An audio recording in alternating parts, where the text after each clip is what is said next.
Summer break facing its final out.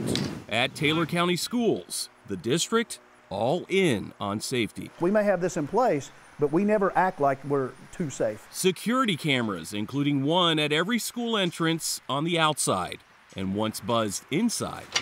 Everybody's trying to do what's right. Visitors enter a vestibule for sign-in and screening. You're going to have to run your ID through, and then they're going to do a background check on you. Then more cameras. We have cameras everywhere. And more trained eyes. We're a deterrent, and we're here if something bad happens. They are the Taylor County Police Department. We have 5 officers. And their beat, their only beat, are the 5 schools in the district. Continuous foot patrol. The job repetitious because it has to be.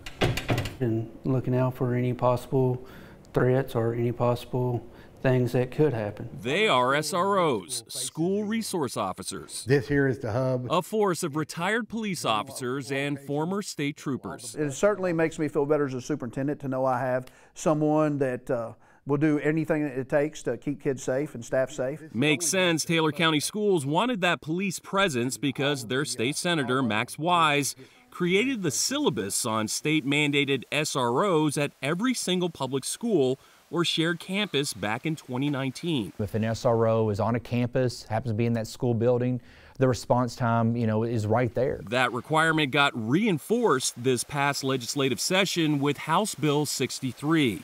Although it allows school districts facing funding and recruiting challenges more time to get more SROs in place.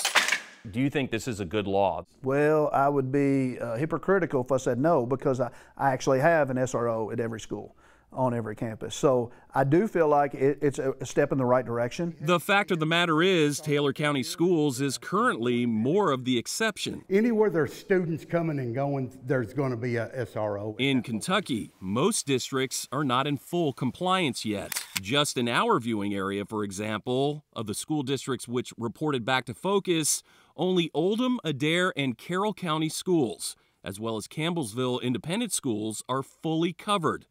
And we already know Taylor County is. Going to lockdown, the teachers will take this barracuda off the wall.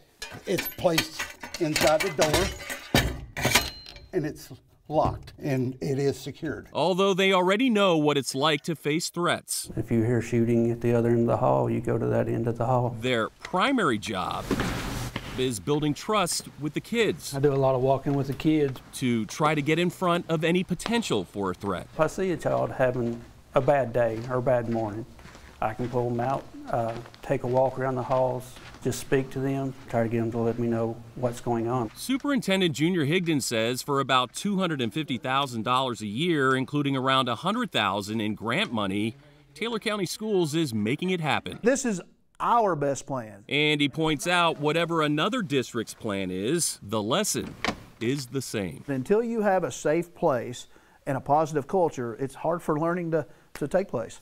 And Superintendent Higdon says the district added another SRO, making it now 6. And that SRO is primarily assigned to classrooms as a drug prevention educator. To find out how many SROs are in your school district and how they're assigned, go to WHS11.com. John Charlton, WHS 11, on your side.